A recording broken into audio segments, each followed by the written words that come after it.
A phony archaeologist made monkeys out of the world's scientists for over 40 years. I'll be back in a moment with the amazing facts about monkeying with the truth.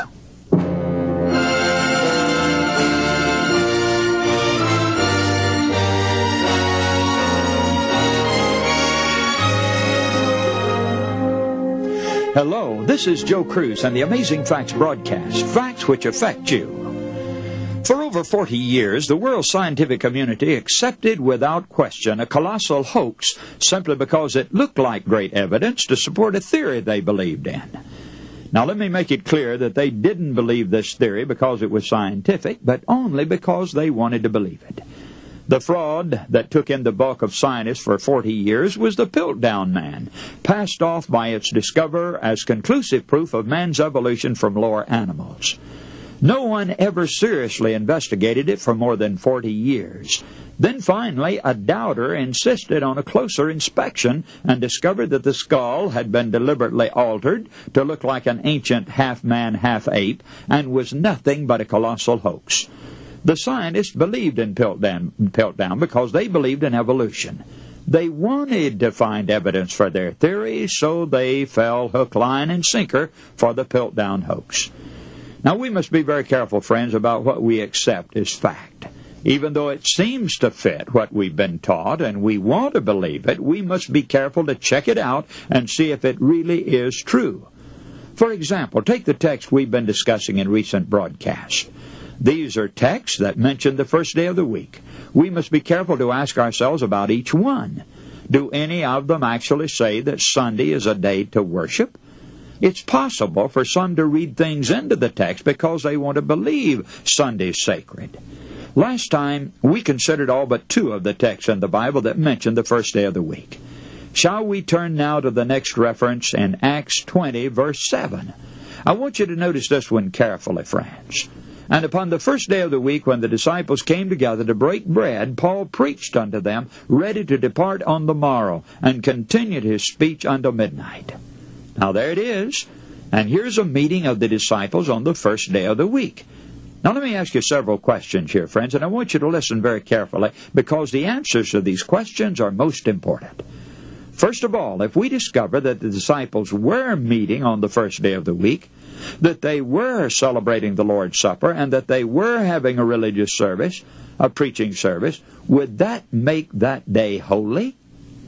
Here's another question. Does the meeting of Christian people on any day of the week set that day aside as a day for Christians to worship? Here's another question. Just exactly what day of the week was it that the disciples met here together? I want us to look very carefully now at this text, Acts 20, verses 7 and 8. And upon the first day of the week, when the disciples came together to break bread, Paul preached unto them, ready to depart on the morrow, and continued his speech until midnight. And there were many lights in the upper chamber where they were gathered together.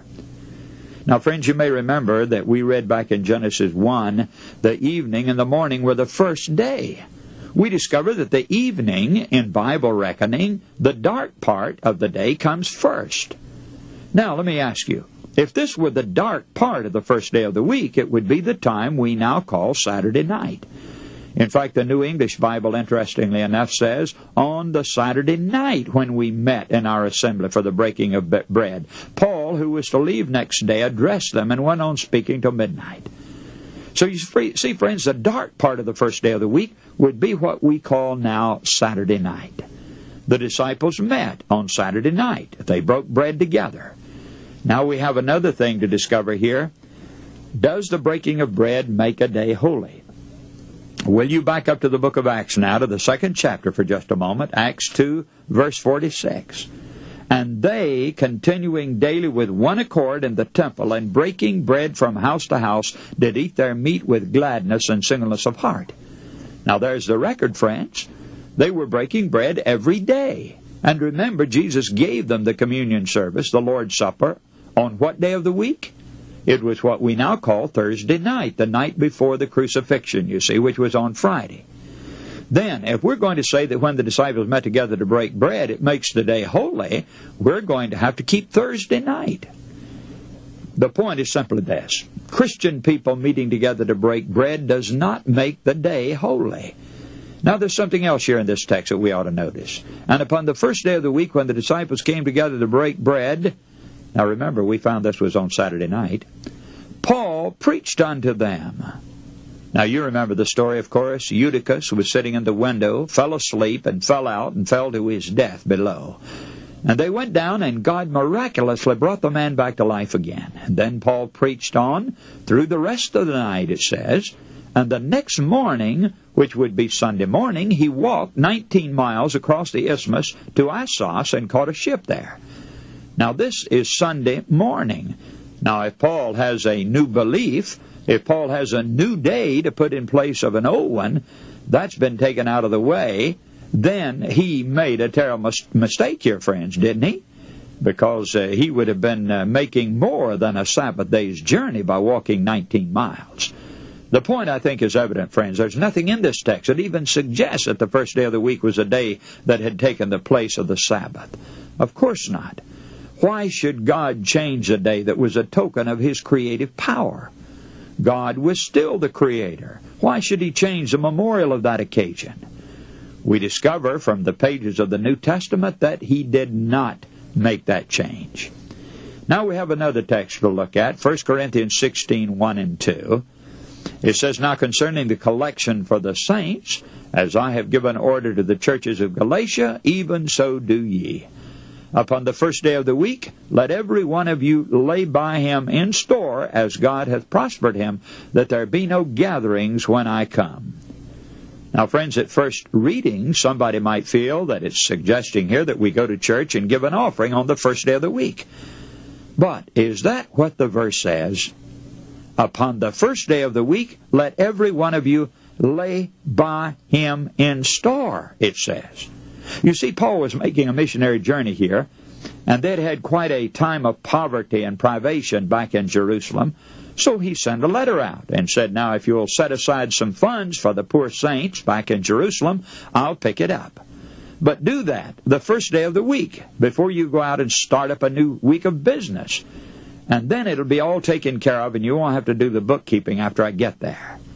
Now, friends, that is what he was really saying. There's nothing suggested about going anywhere and giving any offering. Not at all. We certainly have no evidence here upon which to base a change of the day from Saturday to Sunday. In fact, in the original text, it actually says, lay by him at home. And so they were not going to some place to give an offering or have a religious meeting. Well, we only have one text left in the New Testament, and really we're going to discover that this one doesn't say what it's purported to say at all. We looked at it in an earlier broadcast, Revelation 1, verse 10. The Apostle John, speaking under inspiration, says, I was in the Spirit on the Lord's day, and heard behind me a great voice as of a trumpet. Now listen, John simply says he was under special inspiration on this day. On which day, by the way? On a day he calls the Lord's Day. Now, if you were to look it up in a dictionary, you might discover that under Sunday, it would say the first day of the week, the Lord's Day. Now, our beliefs are not shaped by the dictionary, friends, but by the Word of God. So, we must ask, which day does the Bible say is the Lord's Day? We discover that the Lord has a day, all right, that Jesus said He was the Lord of the Sabbath day, Matthew 12:8, and that the seventh day is the Sabbath of the Lord. And as we put together those texts, letting the Bible explain itself, we discover that the Lord does have a day, that the Sabbath is the day of which He is the Lord, and that the seventh day is the Sabbath. So really, friends, we can't base the keeping of another day than the Bible Sabbath on any of the verses that we've discovered here. Interestingly enough, that is all of the text anywhere in the New Testament that even suggest the first day of the week. However, we have not yet solved our dilemma, have we? God is not taken unaware by anything that happens. God knew that there would come into the Christian church a time of apostasy and falling away. As a matter of fact, the Apostle Paul writes about that. There were some of the believers in Thessalonica that believed Christ was going to come within the next few months. And the apostle wrote to them to assure them that there were some things that must take place yet before Jesus would come. In 2 Thessalonians 2:3, he said, Let no man deceive you by any means, For that day, that is the second coming of Jesus, for that day shall not come, except there come a falling away first, and that man of sin be revealed, the son of perdition, who opposeth and exalteth himself above all that is called God, or that is worshipped, so that he is God, sitteth in the temple of God, showing himself he's God. Now here, friends, is an amazing prophecy. God tells us that there would come a great apostasy from within the church. This rebellious power opposeth and exalteth himself above all that's called God or that's worshipped. God said that through the Apostle Paul that a great apostasy would take place before Christ would come back again. And scarcely were the bodies of the disciples cold in their graves before this apostasy began. As a matter of fact, it tells us in verse 7, the mystery of iniquity doth already work. You see, even then, there was beginning to come into this compromise and apostasy to the early church.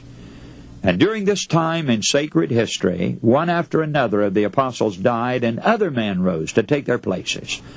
One after another, the great beliefs, great teachings of the Scripture were compromised. It was during this time, for example, that baptism by immersion was replaced by baptism by sprinkling. It was at this time that prayers to God became replaced by prayers to the saints. We could go down the list of Christian truths and notice how one after another of them was changed. It didn't happen overnight, of course. It took a period of generations in some instance. However, it isn't difficult for us to see how that could happen, because many have told us that the thing that has been a great concern to them is that the standards in their own churches are crumbling. It seems in just our short lifetime that virtually every Christian standard has been compromised and pushed aside in the interest of popularity by some church. Then it isn't hard for us to see how this compromise could come into the Christian church back there, and that's exactly what happened. The Sabbath was one of those truths that was compromised. Let me explain just very briefly how it happened. And if you remember your history from this period, this will be familiar to you. At the beginning of the Christian era, Sunday was popularly observed throughout the Roman Empire by public services in which hymns were chanted and prayers offered. As Christianity made its first impact on the people of that age, it was violently opposed by paganism. And scarcely had a century passed before anti-Christian philosophers were teaching in the church. And many of them taught that there was some good in all systems of religion and advocated the adoption of various pagan rites and practices. For example, the peoples of the East had long been accustomed to worship with their faces toward the rising sun. And although this custom was vigorously condemned by Old Testament prophets, the new teachers encouraged the Christians to face east in prayer as the type of Christ, the Son of Righteousness. Church leaders who desired to win the pagans to Christianity endeavored to minimize the differences and multiply the points of resemblance between the two systems. And since Sunday was the day upon which God began the creation and upon which Christ arose from the dead, ingenious teachers suggested that Christians might appropriately worship on the first day of the week. And over the course of decades, the fusion of the two philosophies became a reality. Well, if you'd like to have more information on how this change took place, please write for my book, The Beast, the Dragon, and the Woman. Just call it The Beast Book when you write. And when you write, be sure to give the call letters of the station that you're listening to. And, of course, be sure to ask for the book entitled The Beast, the Dragon, the Woman. And now, this is Joe Cruz saying goodbye for today.